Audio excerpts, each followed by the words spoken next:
여러분 반갑습니다. 학원보그마 11월 넷째 주 메시지 말씀 같이 나누려고 합니다. 에스더 3장 1절 말씀인데요. 본문 흐름, 전체 흐름을 잘 이해할 수 있도록 에스더 3장 1절에서 15절 전체 말씀을 같이 한번 읽어보겠습니다. 구약성경 에스더 3장 1절에서 15절입니다. 에스더 3장 1절에서 15절 찾으셨으면 함께 읽겠습니다. 그 후에 아하수에로 왕이 아각 사람 함므다다의 아들 하만의 지위를 높이 올려 함께 있는 모든 대신 위에 두니 대궐 문에 있는 왕의 모든 신하들이 다 왕의 명령대로 하만에게 꿇어 절하되 모르드게는 꿇지도 아니하고 절하지도 아니하니 대궐 문에 있는 왕의 신하들이 모르드게에게 이르되 너는 어찌하여 왕의 명령을 거역하느냐 하고 날마다 권하되 모르드게가 듣지 아니하고 자기는 유다인임을 알렸더니 그들이 모르드게의 일이 어찌 되나 보고자 하여 하만에게 전하였더라. 하만이 모르드게가 무릎을 꿇지도 아니하고 절하지도 아니함을 보고 매우 노하더니 그들이 모르드게에게 민족을 하만에게 알림으로 하만이 모르드게만 죽이는 것이 부족하다고 생각하고 아하수에로의 온 나라에 있는 유다인 곧 모르드게의 민족을 다 멸하고자 하더라. 아하수에로 왕 제12년 첫째 달 곧 니산월에 무리가 하만 앞에서 날과 달에 대하여 부르 곧 제비를 뽑아 12째 달 곧 아달월을 얻은지라. 하만이 아하수에로 왕에게 아뢰되 한 민족이 왕의 나라 각 지방 백성 중에 흩어져 거하는데 그 법률이 만민의 것과 달라서 왕의 법률을 지키지 아니하오니 용납하는 것이 왕에게 무익하니이다. 왕이 옳게 여기시거든 조서를 내려 그들을 진멸하소서. 내가 은 1만 달란트를 왕의 일을 맡은 자의 손에 맡겨 왕의 금고에 드리리이다 하니 왕이 반지를 손에서 빼어 유다인의 대적 곧 아각 사람 함므다다의 아들 하만에게 주며 이르되 그 은을 내게 주고 그 백성도 그리하노니 너의 소견에 좋을 대로 행하라 하더라. 첫째 달 13일에 왕의 서기관이 소집되어 하만의 명령을 따라 왕의 대신과 각 지방의 관리와 각 민족의 관원에게 아하수에로 왕의 이름으로 조서를 쓰되 곧 각 지방의 문자와 각 민족의 언어로 쓰고 왕의 반지로 인치니라. 이에 그 조서를 역졸에게 맡겨 왕의 각 지방에 보내니 12째 달 곧 아달월 13일 하루 동안에 모든 유다인을 젊은이 늙은이 어린이 여인들을 막론하고 죽이고 도륙하고 진멸하고 또 그 재산을 탈취하라 하였고 이 명령을 각 지방에 전하기 위하여 조서의 초본을 모든 민족에게 선포하여 그날을 위하여 준비하게 하라 하였더라. 역졸이 왕의 명령을 받들어 급히 나가매 그 조서가 도성 수산에도 반포되니 왕은 하만과 함께 앉아 마시되 수산성은 어지럽더라. 의미심장한 그 내용으로 끝나죠. 수산성은 어지럽더라. 이렇게 표현, 저는 문학적으로 굉장히 멋있는 표현 같아요. 오늘 우리가 다룰 내용은 세상에 속은 하만이라는 제목의 말씀입니다. 하만이라는 사람에 대해서 같이 다루게 됐죠. 어떤 사람인지 오늘 본문을 통해서 좀 봤습니다. 그리고 에스더 전체 내용을 우리가 알고 있기 때문에 이 하만이 어떤 결말을 맞이하게 되는지도 우리는 알고 있죠. 우리가 오늘 확인해야 될 내용들이 있습니다. 세상의 성공자 상태가 어떤 상태냐, 그리고 세상의 권력이 어떤 상태로 흘러가고 있느냐, 이 속에서 우리가 무엇을 해야 되느냐라는 것입니다. 역사를 잘 보면요, 문제를 일으켰던 사람들이 많이 있습니다. 많은 사람들을 죽인 사람들이 나와요. 학살자, 학살운동 이런 일들이 있었습니다. 대표적으로 제일 많이 통계상으로는 제일 많이 학살한 사람을 죽인 권력자는 중국의 마오쩌둥이라고 합니다. 모택동. 이 사람이 7,800만 명을 죽였어요. 직접 죽인 것도 있고 죽게 만든 것도 있고 이렇게 있습니다. 이제 대약진 운동이라든지 이런 거 실패해가지고 수많은 사람들이 굶어 죽었죠. 제사해 운동이라든지 이런 거 해가지고 그 다음에 문화 대혁명 일으켜가지고 진짜 많은 사람들이 죽었어요. 이것 때문에. 그래서 이런 일들을 일으켜가지고 7,800만 명이 죽었다니까 보통 일이 아니죠. 랭킹 2위는 소련의 독재자 스탈린입니다. 이 사람도 숙청을 엄청 했어요. 그래서 2,300만 명을 죽였다고 해요. 히틀러 같은 사람이 네임드 중에 네임드지만 여기 랭킹에서는 3등입니다. 1,700만 명을 죽였다고 해요. 그 중에 여러분들이 잘 아시는 것이 유대인들을 600만 명이나 죽였죠. 홀로코스트라고 하지 않습니까? 이런 경우는 근데 아마 전쟁에서 일어난 그 학살까지도 다 포함할 겁니다. 전쟁을 일으켜가지고 이 사람들이 전쟁을 일으켜서 죽은 사람들까지 다 포함된 것을 아마 숫자로 카운팅을 했을 거고요. 자기 나라 안에서 완전히 사람 집단적으로 자기 말 안 듣는다고 죽인 사람들이 또 있는데, 폴포트라는 사람이 있습니다. 아마 어른들은 아실 거예요.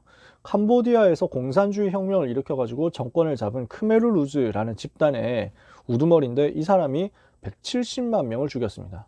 이 사람이 사람 죽인 이 일은 킬링필드라고 해가지고 굉장히 유명합니다. 그 다음 랭킹 얼마 차이 안 나는 사람이 김일성입니다. 북한의 독재자죠. 지금 김정은의 할아버지 아닙니까? 160만 명을 죽였습니다.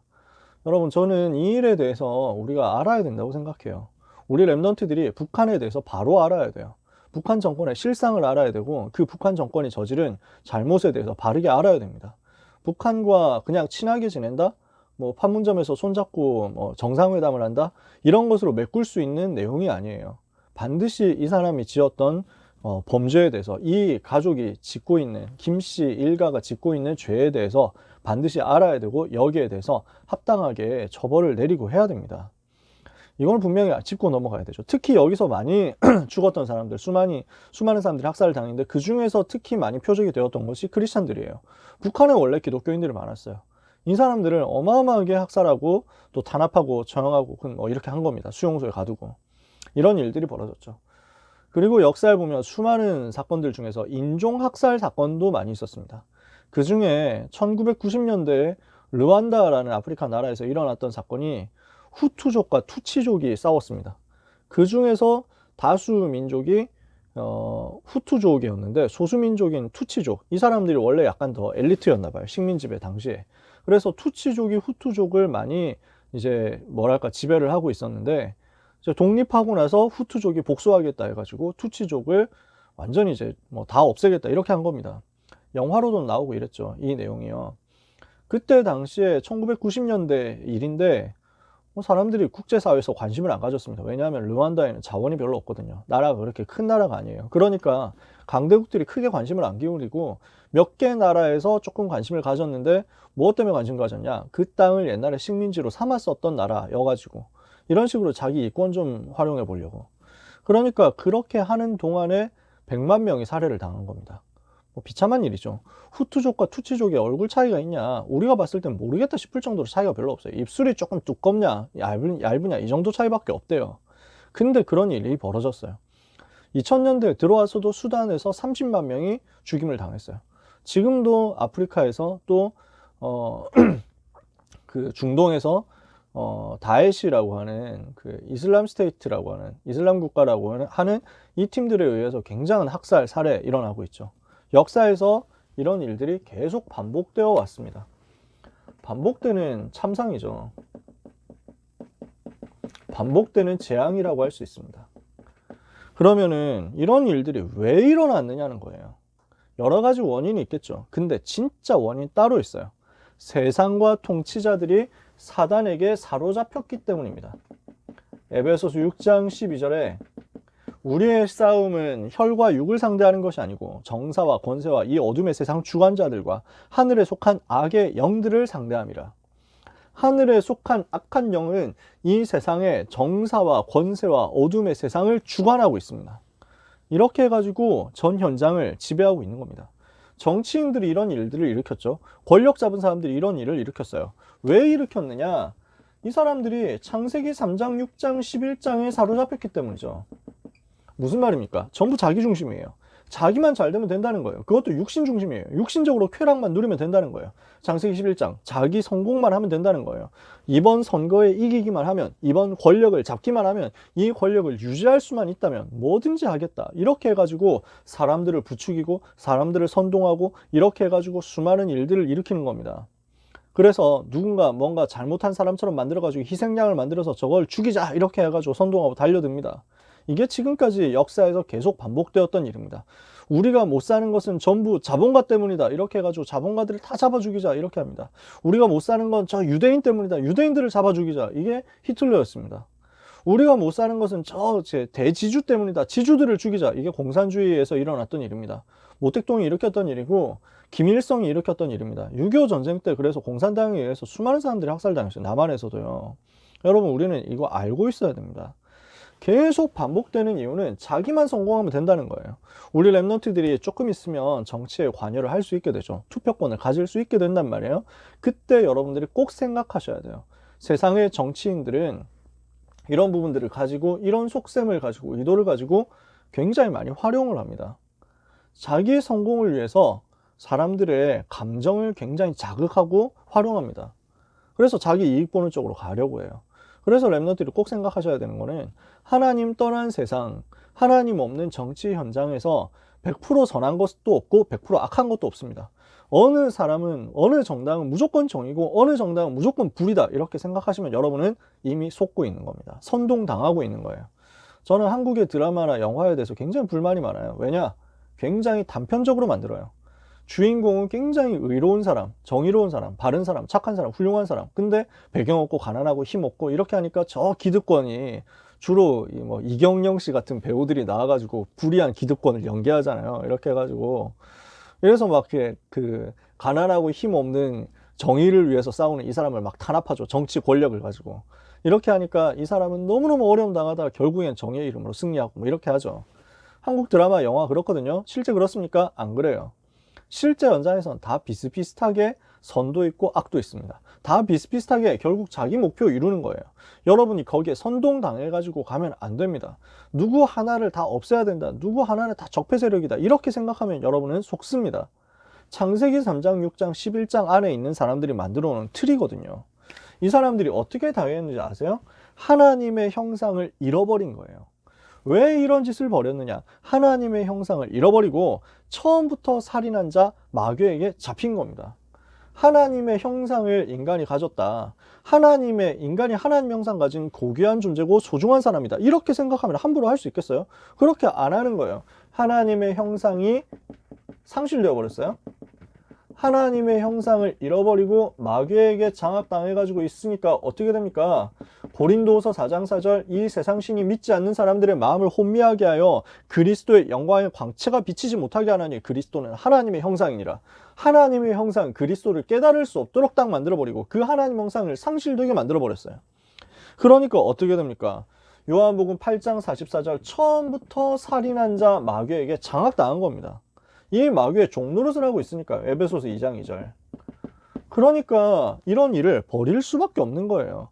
자기만 성공하면 나라가 어떻게 되든지, 사람이 죽든지 말든지 상관없다는 거예요. 이렇게 되어 있는 거죠. 그러면 이 상태는 어떤 상태입니까? 미안하지만 완전 귀신 들린 상태입니다. 제정신이겠어요? 귀신 들려야 이런 짓을 하는 거예요. 연쇄 살인 벌이는 사람 어떤 상태죠? 잡힌 상태예요. 사단한테 완전 잡힌 상태. 사람을 죽인다 또는 자기를 죽인다 같은 거예요. 귀신 들려가지고 이럽니다. 우리는 알아야 돼요. 이런 일이 왜 발생했냐, 언제부터 생겼냐. 시편 14편 1절, 하나님이 없다 하는 운동에서부터 생겨난 겁니다. 16세기, 16세기쯤부터 15세기, 14세기 르네상스 시작되죠. 그리고 16세기 계몽사상 이런 것들이 시작되기 시작해요. 그래서 17세기에 꽃을 피워요. 이거 영향을 받으니까 자유주의 신학이 나옵니다. 하나님이 사실은 없는 거 아니냐, 무슨 그 성경에 나오는 기적이 말이 되냐, 그런 건 틀렸지 하고 하는 신학이 유럽을 완전 장악했습니다. 이렇게 되니까 이 신학에서 영향을 받아가지고 유물론 나옵니다. 진화론 나옵니다. 이게 합쳐져가지고 공산주의로 이어집니다. 그러니까 하나님 없다는 사상에서 재앙이 딱 나온 겁니다. 사상 실패에서 재앙으로 연결된 겁니다. 우리는 무엇을 위해서 부름받았냐? 이렇게 일어나는 재앙을 막도록 우리는 이 재앙을 막는 전도자로 부름받았다는 사실을 우리 랩넌트 전도자들이 기억하게 되시기를 바랍니다. 하나님 없다는 생각 때문에 전 세계는 멸망 속에 있다. 하나님 없다고 하는 사상 때문에 전 세계는 이 재앙 속에 있다. 이 멸망 상태, 재앙 상태에 빠진 사람들을 살려내라는 것입니다. 이 멸망 상태, 재앙 상태로 갈 수밖에 없는 저 현장을 변화시키라는 것입니다. 여기에 빠져 있는 저 많은 우상 숭배하는 문화를 뒤집어라는 것입니다. 그래서 이것을 할 수 있는 랩넌트로 하나님이 여러분을 불러냈단 말이에요. 여기에 빠져 있는 대표적인 사람, 이 문제에 빠져있는 대표적인 사람 하만을 오늘 보자는 겁니다. 자, 이름의 뜻이 어떻습니까? 이 이름의 뜻이 고독이라는 뜻입니다. 인간은 하나님과 함께 해야 됩니다. 인간은 하나님 만나야만 행복합니다. 하나님 떠난 인간은 행복할 수가 없습니다. 하나님 떠난 인간은 본질적으로 외롭습니다. 그렇게 될 수밖에 없어요. 고독할 수밖에 없어요. 세상 사람들이 다 이렇게 살아가요.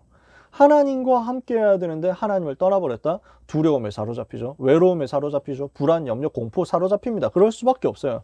여러 가지 정신문제 올 수밖에 없습니다. 이름에 하필 딱 드러나 있죠. 자, 이 사람이 어떤 사람입니까? 아각 사람 함므다다의 아들이라고 합니다. 아각이라는 사람을 여러분 잘 모르시겠지만 사무엘 사울 임금 때 있었던 사람입니다. 누구냐? 아말렉의 왕입니다. 아말렉 민족이라는 얘기입니다. 하만이라는 사람이.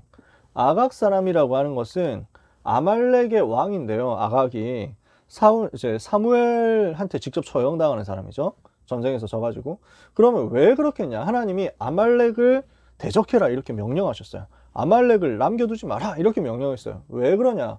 아말렉이 출애굽기 17장에 이스라엘 백성이 출애굽해가지고 이제 가나안 땅으로 가는데 그 중간에서 길을 막습니다. 그리고 그 중간에 이스라엘 습격해가지고 이스라엘 없애버리려고 했습니다.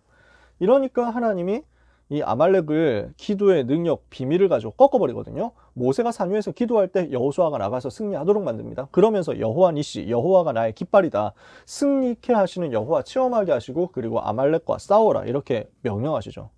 하나님을 대적하고 가나안 땅 가야 세계복음하고 메시아 그 땅에서 오실 건데 그 복음의 흐름을 막겠다 하고 나섰으니까 이 아말렉 민족은 복음 막는 대표적인 주자였단 말이에요.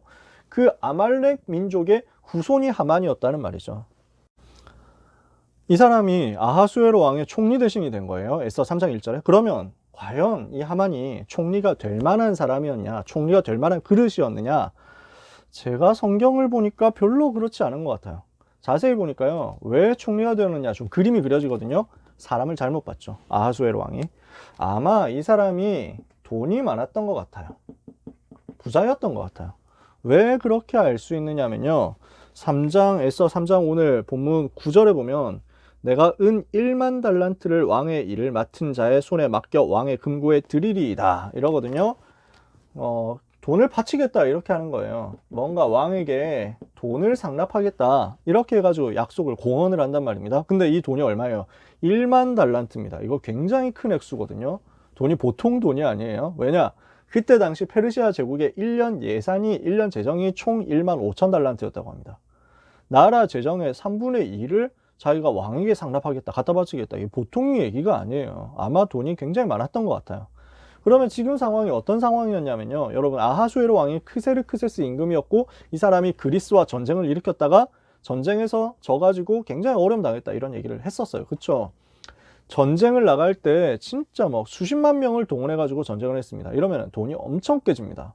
근데 이미 수십만 명 들여가지고 돈을 어마어마하게 쓰고 전쟁을 했기 때문에 승리했어도 손해가 될 판이에요. 근데 그 전쟁에 패배까지 해버렸어요. 이러니까 얼마나 손해가 막심합니까?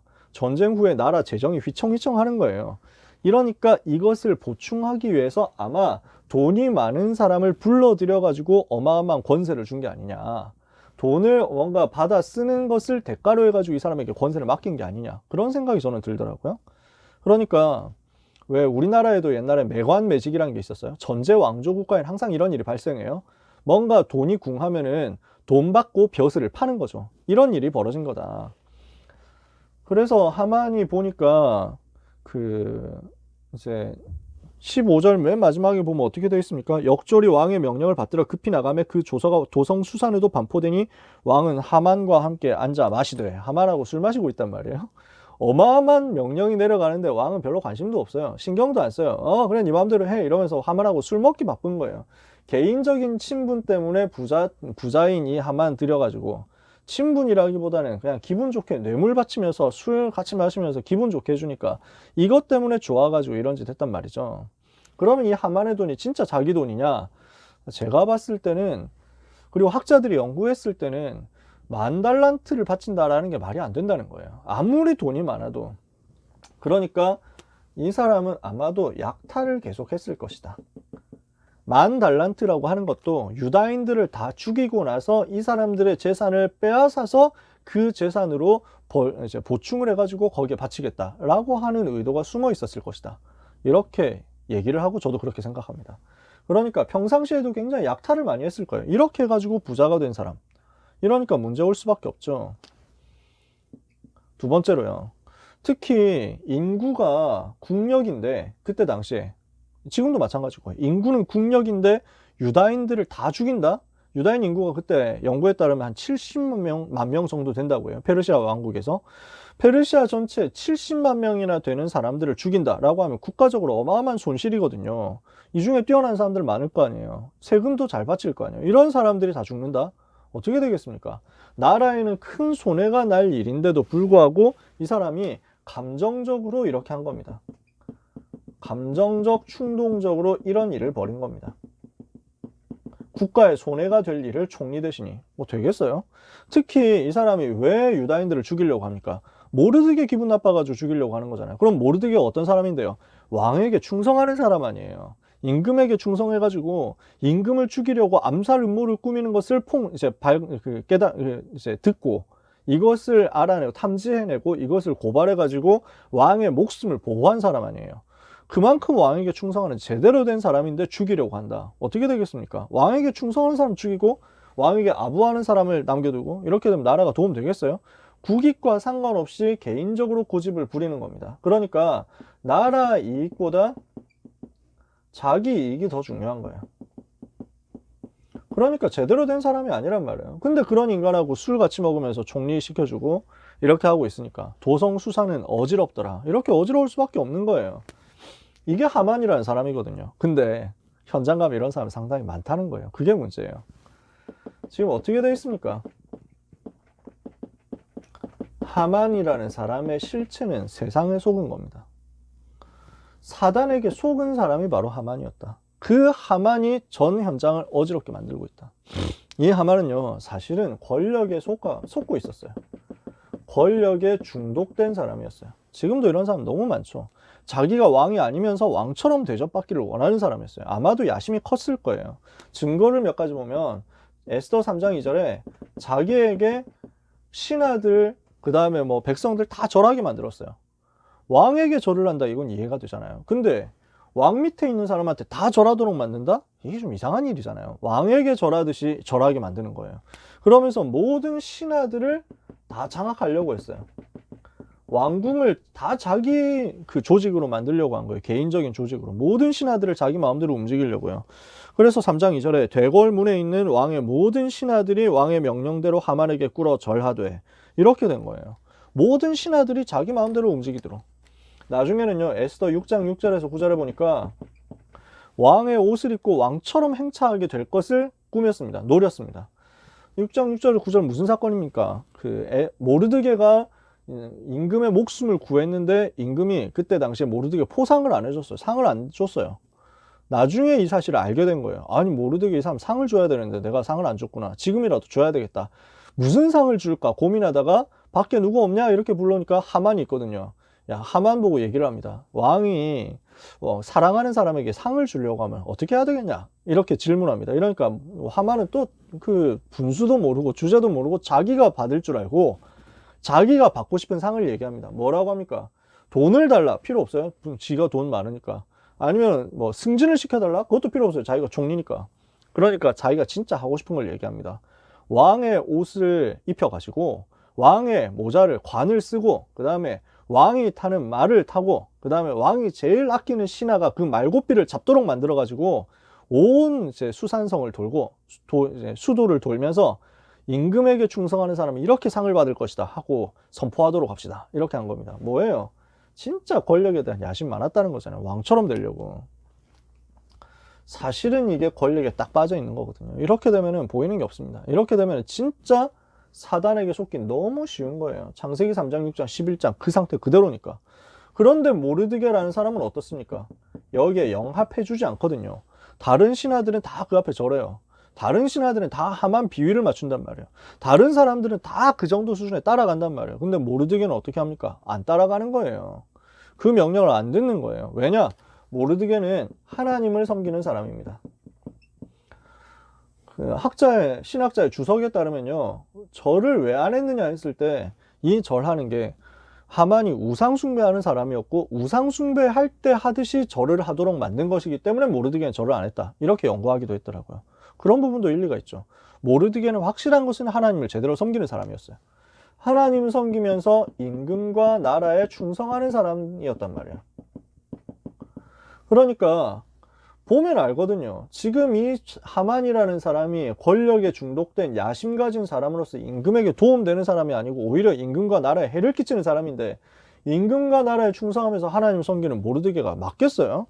안 맞는 거죠. 이러니까 모르드게하고 지금 하만이 부딪히는 겁니다. 그러니까 하만이 어떻게 합니까? 자기 감정 때문에 유다 사람들을 다 죽이기로 음모를 꾸미는 겁니다. 유다인들을 학살하기로 계획을 세운 겁니다. 아까 얘기했죠. 유다인 인구가 한 70만 명 됐다고요. 지금 수십만 명 죽이겠다라고 하는 것이 완전 사단에게 잡혔다는 말이에요. 저 모르드게를 없애야 되겠는데 모르드게가 아마도 이제 왕궁에서 또 관리 역할을 하고 있었을 겁니다. 나름대로 중요한 일을 하고 있었을 수도 있습니다. 모르드게를 죽일 뿐만 아니라 모르드게의 배경이 되는 유다인들까지 다 없애버리자. 이렇게 딱 생각을 한 거예요. 이렇게 해서 엄청난 계획을 꾸몄는데 어떻게 됐습니까?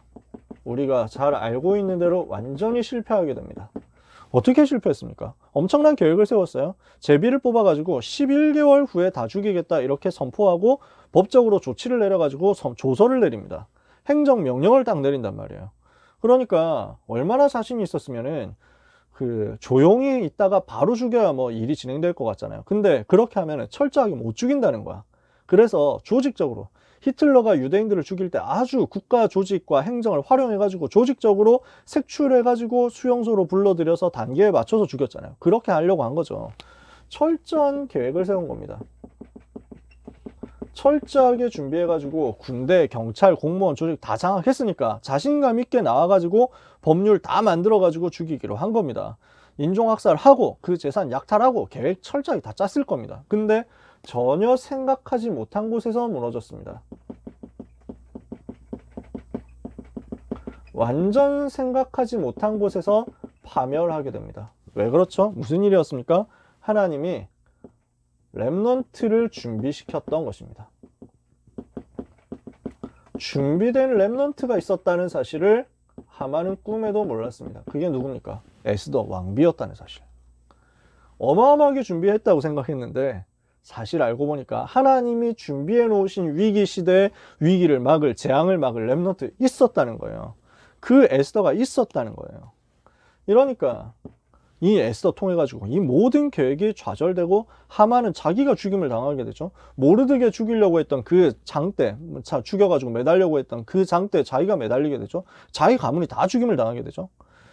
자, 왜 이렇게 실패할 수밖에 없었느냐? 진리 앞에서 실패할 수밖에 없었던 겁니다. 왜냐? 하만은요 지금 거짓말을 했잖아요. 모르드게가 그리고 유다 백성들이 다 임금에게 충성 안 하는 것처럼 거짓말을 했단 말이에요. 무엇을 가지고? 자기 음모의 계획을 가지고, 자기 악한 계획을 가지고. 하만이 거짓을 가지고 하나님을 대적하니까요. 하나님을 대적하는 자는 산산이 무너질 수밖에 없습니다. 진리 앞에서 실패할 수밖에 없습니다. 여호와를 대적하는 자는 사무엘상 2장 10절에 보니까 산산이 무너지리라 하늘 우레로 그들을 치시리로다. 하나님께서 직접 꺾어버리시는 거예요. 거짓을 가지고 지금 유다인들을 없애겠다라는 정도가 아니라 여호와 하나님을 대적하겠다. 이러면 무너질 수밖에 없잖아요. 언약 앞에서 무릎 꿇을 수밖에 없습니다. 무슨 말입니까? 사단이 무너진 거예요. 지금 하만과 싸운 것도 되지만 사실은 사단과 싸운 거예요. 하만은 지금 세상의 권력에 속았고 이 권력과 세상을 가지고 하만을 속인 자는 사단인데 이 사단이 의도한 것은 무엇이었냐? 유다인들을 다 없애겠다는 것입니다. 유다인들을 없애겠다는 건 무슨 말입니까? 오실 메시아 그 길을 막겠다는 거예요. 그리스도가 오셔야 되는데 유다인의 후손으로 오셔야 되잖아요. 유다인 중에 오셔야 되잖아요. 그걸 막겠다라고 사단이 전략을 짰는데 하나님이 그걸 가만 놔두시겠습니까? 그러니까 언약 가진 렘넌트 앞에서 사단이 무너질 수밖에 없는 겁니다. 오실 메시아 언약이 분명한데 이 언약 앞에 사단은 무너질 수밖에 없잖아요. 이 언약을 가진 렘넌트 앞에서 사단은 무너질 수밖에 없잖아요. 이 언약 가진 렘넌트의 집중 기도 속에서 사단은 완전히 결박되어서 무너진 겁니다. 이 사건이 바로 하만이 멸망한 사건이었다는 거죠. 자, 말씀을 마쳐야 되겠습니다. 현장에 가면요, 렘넌트는 이상한 사람 만날 수 있습니다. 현장에서 우리는 여러 이상한 사람들을 만납니다. 정신 나간 사람들 많아요. 영적으로 완전히 무너진 사람 많습니다. 시달리는 사람 많습니다. 사단에게 완전히 시달리는 사람. 근데 이 사람이 높은 사람이야. 이 사람이 대장이야. 이 사람이 회장이야. 이런 사람이 있어. 완전히 마귀에게 잡힌 악한 자. 마귀에게 잡혀가지고 완전 귀신 들린 자 많습니다. 근데 이 사람이 권력자일 수도 있습니다. 이런 현장들이 있습니다. 어떻게 해야 됩니까? 이때 여러분 절대로 당황하지 마라. 우리는 불신자가 아닙니다. 불신자하고 똑같은 수준으로 싸우면 안 돼요. 우리는 무엇을 하는 것이냐? 죽이는 싸움, 불신자가 하는 죽이는 싸움 말고 살리는 싸움을 한 것입니다. 하만은 유다 백성들을 죽이려고 했습니다. 그 싸움을 한 거예요. 에스더는 유다 백성을 살리기 위한 싸움을 한 겁니다. 그러면서 페르시아 나라와 왕을 살리겠다, 이 싸움을 한 거예요. 하만은 육신 싸움 하는데 에스더와 모르드게는 영적 싸움을 했습니다. 뭘로 한 겁니까? 하만과 골리앗이라든지 이런 사람들이 전부 어떻게 합니까? 칼과 창과 단창으로 죽이려고 하는 싸움을 육신적으로 죽이려고 하는데 에스더 어떻게 합니까? 기도로 싸우잖아요. 모르드게가 기도로 싸우잖아요. 결단해서 집중해서 기도로 싸우잖아요. 다윗이 나는 여호와 이름으로 싸운다 이러잖아요. 우리는 사단과의 싸움하는 겁니다. 사람과 싸우는 것이 아니라 사람을, 권력을, 세상을 잡고 있는 사단과 싸움하는 것이다. 여러분이 이렇게 싸움하고 있으면 역사의 심판자시고 만물의 주관자이신 여호와 하나님께서 반드시 역사하시게 되어 있습니다. 이렇게 살리는 싸움하고 있으면요, 하나님은 반드시 응답의 문을 여시는데 이 싸움의 결과 하나님의 나라가 임하는 거예요. 하나님의 나라가 임하니까 역전되는 역사가 일어나는 겁니다. 마태복음 12장 28절 29절 내가 만일 하나님의 성령을 힘입어 귀신을 쫓아내는 것이면 하나님의 나라가 이미 너희에게 임하였느니라. 강한 자 결박되는 역사도 이때 일어나는 거예요. 사단의 권세 완전 꺾이는 거죠. 로마서 16장 20절 그래서 평강의 주님이 속히 사단을 너희 발 아래 상하게 하시리라. 이런 일이 여러분에게 일어나게 되기를 축복합니다. 그래서 오늘 결론이요, 제일 마지막에 무슨 얘기냐, 여러분 반드시 이 시간 만드세요. 흑암 꺾는 시간, 보좌의 능력 누리는 시간. 보좌의 능력, 그리스도 이름의 비밀을 가지고, 그 권세를 가지고 흑암 꺾는 중요한 집중의 시간을 찾아내서 누려라. 하나님이 원하시는 영적 싸움하는 시간입니다. 이 응답을 우리가 받아야 되겠습니다. 사랑하는 모든 렘넌트와 전도자 여러분, 세상에는 이런 사람 너무 많습니다. 속지 말고, 흔들리지 말고 기도로 영적 싸움해라. 언약 가진 하나님의 자녀 앞에 요 세력은 무릎 꿇게 될 것입니다. 창세기 3장 15절 사단의 머리를 박살내신 그 그리스도께서 렘넌트와 함께, 요한일서 3장 8절 마귀의 일을 멸하신 그리스도께서 여러분과 함께, 로마서 16장 20절 사단의 머리를 박살내시고 마귀를 여러분 앞에 무릎 꿇게 하실 그 그리스도께서 여러분과 함께 이번 한 주간 완전히 누리고 승리하시기를 예수 그리스도 이름으로 축원합니다. 기도하겠습니다. 하나님의 은혜를 감사합니다. 복음 가진 하나님의 자녀들, 언약 붙잡고 영적 싸움함으로 세상을 잡고 있는 사단의 계획과 전략과 음모를 무너뜨리게 하시며 영적인 큰 힘을 얻어서 현장을 변화시키게 하여 주옵소서. 재앙을 막게 하여 주옵소서. 반복되는 저주와 재앙의 흐름을 막는 참 복음 운동, 영적 싸움 운동하게 하여 주옵소서. 이 일을 위하여 기도하는 하나님의 자녀들에게 보좌의 능력 누리는 역사 일어나게 하여 주옵소서.